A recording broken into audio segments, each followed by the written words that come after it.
26 septembre, il disait « Les Allemands des Sudètes sont le dernier des problèmes qui devra être résolu. » J'ai assuré M. Chamberlain qu'une fois ce problème réglé, il n'y aura plus de problèmes territoriaux.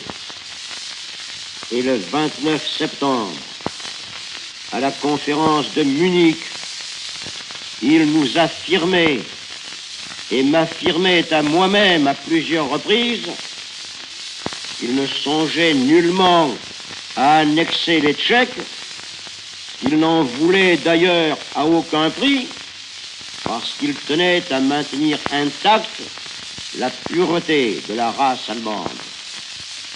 Il réclamait le pays des Sudètes, où la majorité de la population était de race et de langue germanique.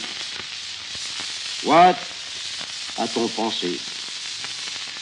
Mais le 13 mars 1939, Prague était occupée, la Bohême envahie, la Tchécoslovaquie tout entière réduite à la servitude.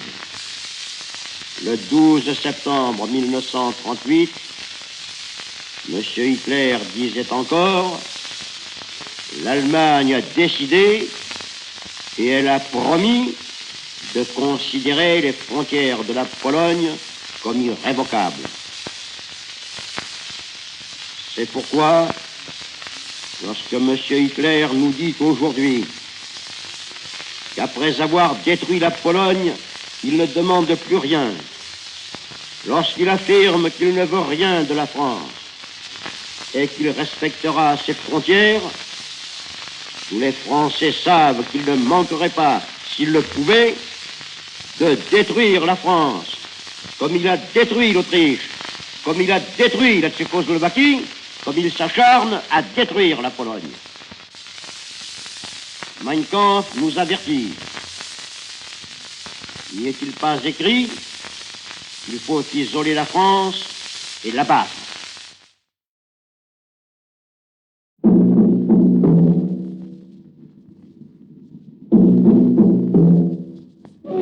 Londres. Les Français parlent aux Français.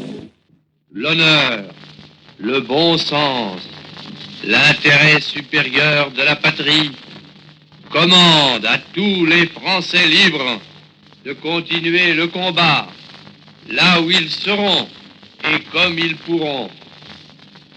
Il est par conséquent nécessaire de grouper partout où cela se peut une force française aussi grande que possible.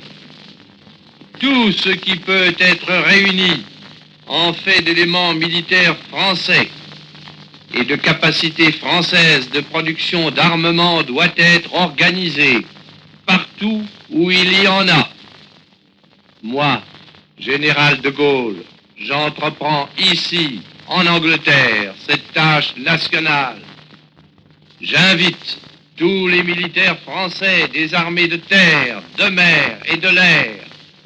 J'invite les ingénieurs et les ouvriers français spécialistes de l'armement qui se trouvent en territoire britannique ou qui pourraient y parvenir à se réunir à moi. J'invite les chefs, les soldats, les marins, les aviateurs des forces françaises de terre, de mer, de l'air, où qu'ils se trouvent actuellement, à se mettre en rapport avec moi. J'invite tous les Français qui veulent rester libres à m'écouter et à me suivre.